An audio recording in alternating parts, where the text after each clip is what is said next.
राधे राधे। आपने कभी ध्यान दिया होगा कि कुछ घरों में कबूतर आकर अंडे देते हैं। वो चुपचाप एक कोना ढूंढते हैं, वहां घोंसला बनाते हैं और फिर दो छोटे छोटे अंडे उसमें रख देते हैं। कई लोग इसे एक सामान्य बात मानते हैं, लेकिन क्या आपने कभी सोचा है कि इसका असर उस घर पर क्या होता है? क्या ये अच्छा संकेत है या बुरा?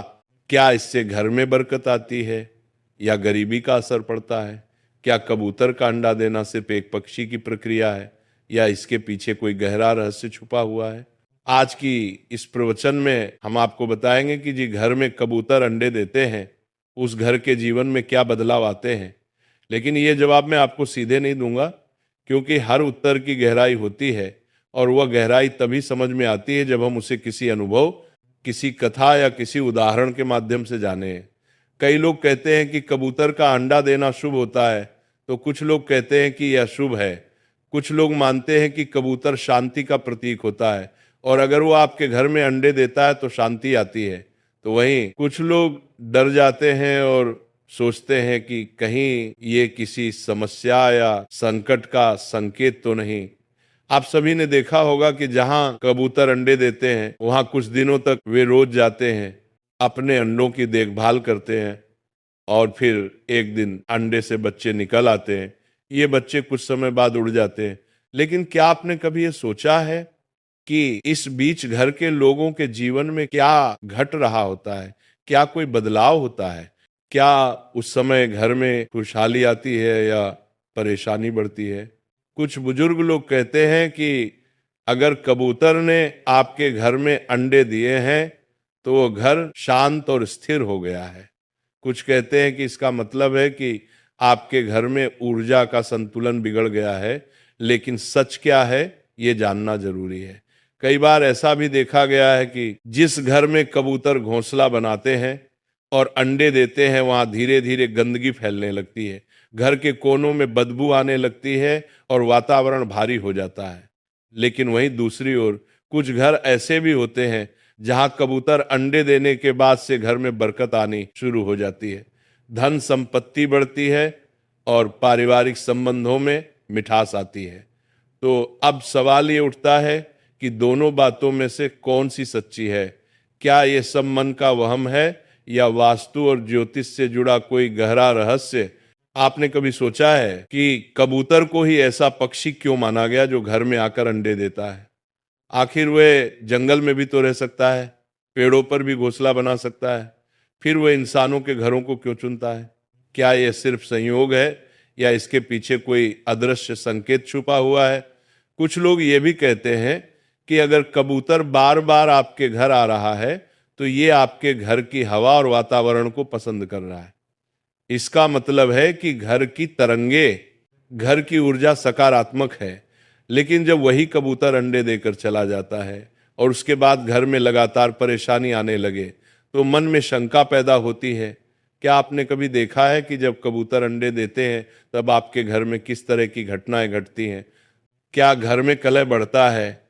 क्या घर के लोग बीमार रहने लगते हैं या फिर कोई बड़ा नुकसान होता है?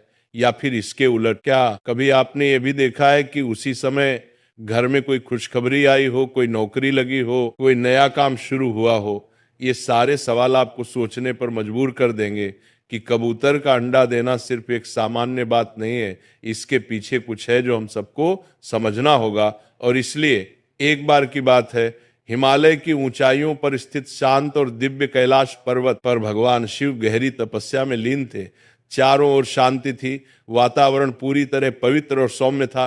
कोई आवाज नहीं थी, सिर्फ पवन की मंद गति और ध्यान की ऊर्जा का स्पंदन वहां महसूस हो रहा था। उसी समय आकाश मार्ग से देवताओं के प्रिय, चिर परिचित और उत्सुकता से भरे देवर्षि नारद मुनि अपने वीणा के साथ वहां प्रकट हुए। वे हर युग में हर लोक में भ्रमण करते हैं और जहां कहीं उन्हें कोई रहस्य, कोई बात या कोई जिज्ञासा मिलती है वहां वे बिना देर किए पहुंच जाते हैं।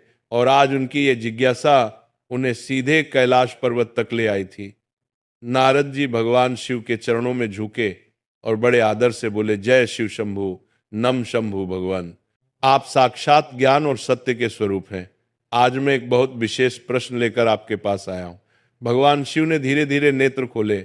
उन्होंने नारद जी की ओर देखा और शांत स्वर में कहा, देवर्षि आपका स्वागत है, कहिए आप कौन सी जिज्ञासा लेकर आए हैं।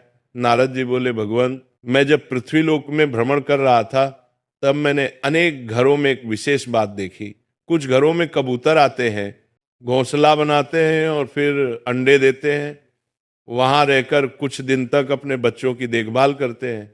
लेकिन कुछ लोगों का कहना है कि जहां कबूतर अंडे देते हैं वहां दरिद्रता आ जाती है। कुछ कहते हैं कि वहां अशुभ ऊर्जा का वास हो जाता है, और कुछ कहते हैं कि वह घर पवित्र और शांत हो जाता है। तो हे भोलेनाथ, मेरी जिज्ञासा यही है कि जिस घर में कबूतर आते हैं और अंडे देते हैं उस घर में वास्तव में क्या होता है? क्या यह शुभ है या अशुभ? इसका वास्तु और ज्योतिष से क्या संबंध है? भगवान शिव मुस्कुराए और बोले, नारद आपने आज संपूर्ण मानव जाति के लिए एक अत्यंत महत्वपूर्ण प्रश्न किया है। यह प्रश्न केवल पक्षियों से जुड़ा नहीं है, बल्कि यह उस घर की ऊर्जा, उसकी गति और उसमें रहने वाले लोगों के जीवन पर गहरा असर डालता है। नारद जी ने फिर कहा, भगवान मैं जानता हूं कि इस प्रश्न का उत्तर साधारण नहीं है, लेकिन मैं चाहता हूं कि आप मुझे विस्तार से समझाएं कि कबूतरों का घर में आना, अंडे देना और फिर चले जाना, इसका गहरा रहस्य क्या है? क्या इसका सीधा संबंध हमारे कर्मों से है या हमारे घर की स्थिति से? क्या ये आने वाली घटनाओं का संकेत देता है? क्या ये चेतावनी है या वरदान? भगवान शिव थोड़े गंभीर हो गए और बोले, देवर्षि इसका उत्तर मैं आपको सीधे शब्दों में नहीं दूंगा, क्योंकि ये केवल एक पक्षी के आने जाने की बात नहीं है। इसके पीछे जीवन के कई संकेत छुपे हुए हैं जो हर गृहस्थ के जीवन को प्रभावित करते हैं। मैं आपको एक कथा के माध्यम से इस प्रश्न का उत्तर दूंगा, क्योंकि बिना कथा के इसका भाव और गहराई समझना कठिन होगा। लेकिन उससे पहले मैं आपको कुछ बातें समझाना चाहता हूं। नारद जी ध्यानपूर्वक भगवान शिव की ओर देख रहे थे। भगवान शिव आगे बोले, देवर्षि जब कोई पक्षी, विशेष रूप से कबूतर, किसी घर में आता है और अंडे देता है तो वो उस स्थान की ऊर्जा को महसूस करके ही वहां ठहरता है। ये कोई संयोग नहीं होता। घर की दिशा, उसमें बहने वाली हवा, वहां की नमी, ध्वनि और कंपन, ये सब किसी जीव को आकर्षित करते हैं, और जब वह जीव वहां अंडे देता है तो वो उस ऊर्जा के साथ जुड़ जाता है। नारद जी ने सहमति में सिर हिलाया और कहा, तो इसका अर्थ ये हुआ कि कबूतर का अंडा देना सिर्फ एक प्राकृतिक प्रक्रिया नहीं बल्कि ऊर्जा का संकेत है। भगवान शिव बोले, बिल्कुल देवर्षि, परंतु ये ऊर्जा सकारात्मक है या नकारात्मक, इसका निर्धारण कई बातों पर निर्भर करता है, जैसे उस घर के लोगों का व्यवहार, उनका सोचने का तरीका, उनका कर्म और उनके घर की वास्तु स्थिति। नारद जी की उत्सुकता अब और बढ़ गई थी। उन्होंने पूछा, भगवान क्या यह भी संभव है कि किसी घर में अगर नकारात्मक ऊर्जा हो तो कबूतर वहां अंडे देने नहीं आते, या यदि वे आ जाएं तो उनके अंडे देना किसी प्रकार की चेतावनी हो? भगवान शिव बोले, यह भी संभव है, लेकिन हर स्थिति में अर्थ अलग होता है। इसीलिए मैं आपको ये सब एक कथा के माध्यम से विस्तार से समझाऊंगा। कथा के माध्यम से मैं आपको यह भी बताऊंगा कि कबूतरों का घर में आना किस प्रकार जीवन की दिशा को बदल सकता है, कभी शुभ तो कभी अशुभ। नारद जी बोले, भगवान मैं आपकी कथा सुनने को पूरी तरह तैयार हूं। कृपया मुझे वह ज्ञान दे जिससे मैं इस रहस्य को पूर्ण रूप से समझ सकूं और आगे जाकर इसे लोकहित में बांट सकूं। भगवान शिव बोले, देवर्षि कथा आरंभ करने से पहले मैं चाहता हूं कि आप इस विषय को गहराई से समझने के लिए अपना मन एकाग्र करें, क्योंकि यह केवल कहानी नहीं होगी, यह जीवन के उन संकेतों का ज्ञान है जिसे लोग अक्सर अनदेखा कर देते हैं। नारद जी ने मुस्कुराकर कहा, भगवान मैं तैयार हूं, आप जो उचित समझे कृपया वह कथा आरंभ कीजिए। बहुत समय पहले की बात है। उत्तर भारत के एक छोटे से गांव में एक गरीब किसान रहता था। नाम था रघुनाथ। रघुनाथ का जीवन बहुत ही साधारण था। वह मिट्टी का बना हुआ छोटा सा घर, टूटी फूटी चारपाई, एक पुराना चूल्हा और 2 समय की रोटी के लिए खेत में मेहनत करने वाला इंसान था। उसके पास ना ज्यादा जमीन थी, ना जानवर, ना कोई बड़ी कमाई, बस एक छोटी सी झोपड़ी और अपने भाग्य पर भरोसा। उसकी पत्नी सरला बहुत मेहनती थी और उसके 2 छोटे छोटे बच्चे थे, एक बेटा और एक बेटी। रघुनाथ का दिन सूरज उगने से पहले शुरू होता था और शाम को अंधेरा होते ही खत्म हो जाता था। वह खेतों में काम करता, बीज बोता, जुताई करता, लेकिन उसकी जिंदगी में कभी भी बरकत नहीं आई। जब भी कुछ अच्छा होने लगता कोई ना कोई परेशानी जरूर आ जाती।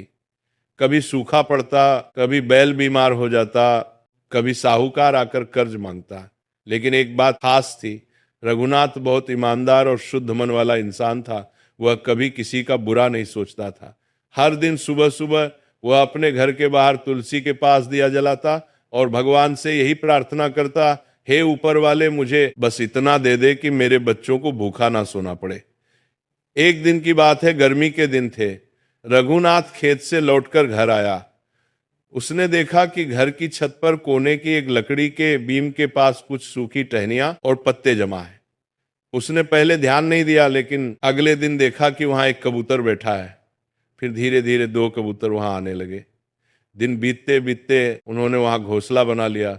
सरला ने रघुनाथ से कहा, देखो जी, कबूतर ने हमारे घर में घोंसला बना लिया है। अब लगता है ये यहीं रहने वाले हैं। रघुनाथ ने मुस्कुरा कर कहा, रहने दो इन्हें, ये भी तो भगवान के जीव हैं। शायद हमारे घर की शांति ने अच्छी लगी हो। कुछ दिन बाद सरला ने देखा कि घोंसले में दो अंडे रखे हैं। अब कबूतर रोज आते, बैठते जाते, उनके गुटर गूं की आवाज पूरे घर में गूंजती रहती। घर में कुछ अजीब सा बदलाव महसूस हो रहा था। रघुनाथ और सरला दोनों ये समझ नहीं पा रहे थे कि ये बदलाव अच्छा है या बुरा। पहले कुछ दिनों तक उन्हें ऐसा लगा कि शायद कुछ अच्छा होने वाला है, लेकिन फिर धीरे धीरे समस्याएं बढ़ने लगी। सबसे पहले रघुनाथ के खेत में बोए गए बीज अचानक सूखने लगे। फिर उसका बेटा बुखार से बीमार हो गया और दवाई लाने के लिए जो थोड़ा बहुत पैसा था वो भी खर्च हो गया।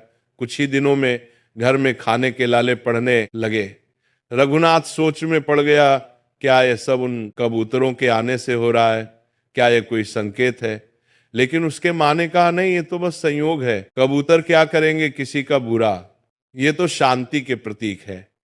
लेकिन गांव के कुछ बुजुर्गों ने कहना शुरू कर दिया, रघुनाथ, तेरे घर कबूतर अंडे दे रहे हैं, ये अच्छा नहीं है, ये दरिद्रता का संकेत है, जल्दी से वह घोंसला हटा दे।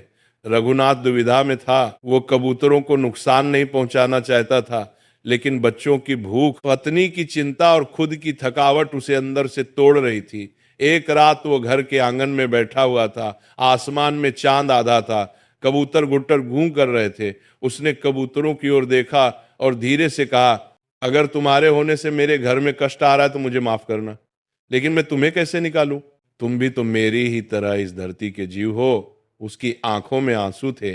वह थक चुका था गरीबी से, सवालों से और अपनों की तकलीफ से। कुछ दिन और बीते। सरला की तबीयत भी बिगड़ने लगी। अब रघुनाथ ने निश्चय किया कि वह गांव के मंदिर में जाकर साधु बाबा से मिलेगा, जो हर शनिवार गांव के बाहर आते थे और लोगों की बातें सुनते थे। लेकिन शनिवार आने से पहले ही कुछ ऐसा हुआ जिसने रघुनाथ को अंदर तक हिला दिया। एक रात तेज आंधी आई, बारिश भी तेज हुई। घोंसले से एक अंडा नीचे गिर गया और टूट गया। दूसरे दिन वह जब उठा तो उसकी बेटी की तबीयत अचानक खराब हो गई और वो बेहोश हो गई। अब रघुनाथ ने तय कर लिया, अब और नहीं, अब मैं किसी ज्ञानी संत से जाकर पूछूंगा कि ये सब क्यों हो रहा है। क्या सच में कबूतर का अंडा देना मेरे जीवन में कोई अशुभता ला रहा है? तभी जैसे भाग्य ने सुन लिया हो, गांव में खबर आई कि बहुत दूर से एक दिव्य संत गांव में पधारने वाले हैं। वह किसी को नहीं मिलते, लेकिन जिन्हें वो बुला लेते हैं उनके जीवन का अंधेरा खुद ब खुद हट जाता है। सुनते ही रघुनाथ की आंखों में उम्मीद की किरण जागी। वह मन ही मन सोचने लगा, अगर वे संत हमारे गांव आएंगे तो मैं उनके चरणों में बैठकर अपनी बात कहूंगा। चाहे मुझे कितनी भी भीड़ में खड़ा रहना पड़े, मैं उनके पास जरूर जाऊंगा। और जैसे ही वह दिन आया, पूरा गांव उनकी एक झलक पाने के लिए मंदिर की ओर दौड़ा। रघुनाथ भी भीड़ में था। अब कथा के उस मोड़ पर आते हैं जहां गांव में पधारे दिव्य संत जी और रघुनाथ अपनी सारी पीड़ा, अपने सारे प्रश्न लेकर उनके चरणों में जाकर बैठा। मंदिर के बाहर बड़ी भीड़ थी, लेकिन संत जी ने जब अपनी आंखें खोली तो उनकी दृष्टि सीधे रघुनाथ पर पड़ी। वे मुस्कुराए और अपने हाथ से संकेत किया, बेटा आओ, मुझे तुमसे कुछ कहना है। रघुनाथ कांपते हुए भीड़ को चीरता हुआ उनके पास गया और उनके चरणों में झुक गया। उसकी आंखों में आंसू थे। रघुनाथ बोला, महाराज मैं बहुत दुखी हूं। मेरे घर में कबूतरों ने घोंसला बनाया, अंडे दिए, और उसके बाद से मेरे जीवन में जैसे दुखों का पहाड़ टूट पड़ा। खेत बर्बाद हो गए, बच्चा बीमार हो गया, पत्नी की तबीयत भी खराब है। कुछ लोग कहते हैं कि कबूतर का अंडा देना अशुभ होता है, लेकिन मैं समझ नहीं पा रहा कि सच क्या है। कृपा करके मुझे मार्ग दिखाइए।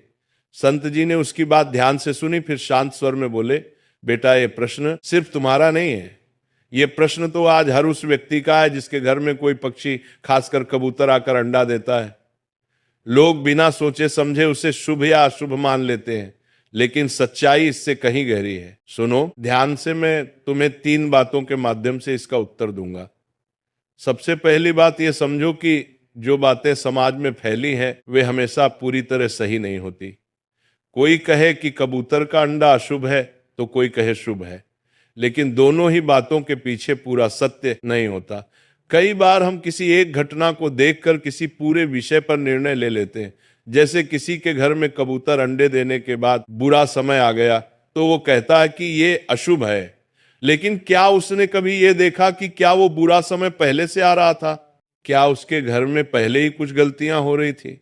क्या उसके कर्म, उसका स्वभाव या उसका व्यवहार पहले से ही गड़बड़ था? लोग एक ही बात को बार बार दोहराकर उसे सच मान लेते हैं। यही आधा सत्य है। इसलिए बेटा, ना तो तुरंत डर जाना और ना ही बिना सोचे उसे भाग्य मान लेना। दूसरी बात जो सबसे जरूरी है, जब कोई पक्षी, खासकर कबूतर, तुम्हारे घर में अंडे देता है तो वो कोई संकेत दे रहा होता है। वो पक्षी बिना कारण के नहीं आता। वो तुम्हारे घर की हवा, शांति और ऊर्जा को महसूस करता है। अगर घर में सुकून होता है तो वो वहीं घोंसला बनाता है, लेकिन अगर घर में नमी है, गंदगी है, अकेलापन है, टूटी फूटी जगह है, तो वहां भी वो आता है, क्योंकि उसे लगता है कि यहां कोई उसे नहीं रोकेगा। अब सोचो तुम्हारे घर में ऐसा क्या था कि कबूतर आया? क्या वह तुम्हारे घर की सकारात्मक ऊर्जा से खींच कर आया, या फिर उसे लगा कि ये घर खालीपन में डूबा हुआ है? ये समझना जरूरी है। और सबसे बड़ी बात, कबूतर का अंडा तुम्हारे जीवन की स्थितियों को नहीं बिगाड़ता, बल्कि जो बिगाड़ पहले से चल रहा होता है वह उसके आने के बाद साफ दिखने लगता है। जैसे एक आईना जो घर की हालात को दिखा देता है। तुम्हारे जीवन में जो कठिनाइयां आई वो शायद पहले से आने वाली थी, लेकिन कबूतर ने आकर उसका संकेत दे दिया। अब ये तुम्हारे ऊपर है कि तुम उस संकेत को समझकर कुछ बदलो या उस पर बस डरते रहो। अब तीसरी और सबसे जरूरी बात सुनो बेटा, डरने की नहीं, समझने की जरूरत है। कबूतर बुरा नहीं होता, उसका अंडा देना भी बुरा नहीं होता, लेकिन अगर तुम्हारे घर में पहले से कोई परेशानी है तो वो बढ़कर सामने आ सकती है। ऐसे में तुम्हें घबराने की जरूरत नहीं, बल्कि अपने घर को सुधारने की जरूरत है। घर को साफ रखो, सुबह सूरज निकलने से पहले उठकर आंगन में थोड़ा जल छिड़को, तुलसी के पास दिया जलाओ, घर में सुंदर विचार लाओ, हर दिन दो, अच्छे काम करो, किसी भूखे को भोजन दो, किसी दुखी को ढांढस दो, और सबसे जरूरी बात, घर में कलह मत होने दो। जब तुम अपने घर की ऊर्जा को सकारात्मक बना लोगे तो फिर कोई भी पक्षी, कोई भी संकेत तुम्हें नुकसान नहीं पहुंचा सकता, बल्कि वो तुम्हारे लिए आशीर्वाद बन जाएगा।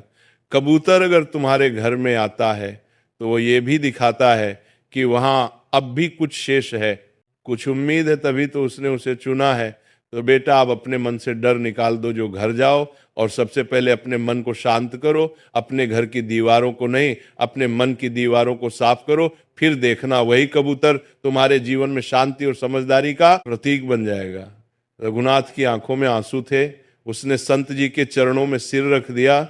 उसका मन जैसे हल्का हो गया हो। उसे अब डर नहीं लग रहा था, बल्कि उसके अंदर कुछ बदल रहा था, सोचने का तरीका, समझने का तरीका। वो बोला, महाराज आपने मेरी आंखें खोल दी। मैं अब घर लौटकर पहले अपने अंदर का डर हटाऊंगा और फिर अपने घर को साफ और शांत बनाऊंगा। संत जी ने मुस्कुराकर आशीर्वाद दिया और कहा, जाओ बेटा, अपने जीवन को समझो और संवारो, यही सच्चा उपाय है। भगवान शिव कथा समाप्त करते हुए नारद जी की ओर देखते हैं और मुस्कुरा कर कहते हैं, नारद जी, अब मैं उम्मीद करता हूं कि तुम्हारे सभी प्रश्नों का उत्तर मिल गया होगा। अब तुम्हारे मन में कोई संशय नहीं बचा होगा। नारद जी ने दोनों हाथ जोड़ते हुए भावुक होकर कहा, प्रभु आज आपने मेरी आंखें खोल दी। अब मुझे समझ में आ गया कि हर संकेत को डर की नजर से नहीं, समझ की नजर से देखना चाहिए। आपने जो बताया वो न केवल मेरी जिज्ञासा का उत्तर था, बल्कि समस्त मानव जाति के लिए एक सीख है। अब ये ज्ञान मैं पूरी दुनिया तक पहुंचाऊंगा। अगर आपके घर में कभी कबूतर आकर अंडे दे तो घबराइए मत, डरिए मत, ये मत सोचिए कि अब आपके जीवन में दरिद्रता आ जाएगी या बुरा समय आएगा। सच्चाई यह है कि कबूतर अंडा देना कोई अभिशाप नहीं होता। ये सिर्फ एक संकेत होता है, या तो आपके घर की शांति की, और या फिर ये बताने के लिए कि अब आपको अपने जीवन और घर के वातावरण को थोड़ा और सुधारने की जरूरत है। समझदारी यही है कि डरने के बजाय सोचें, सुधारें और सकारात्मक बने।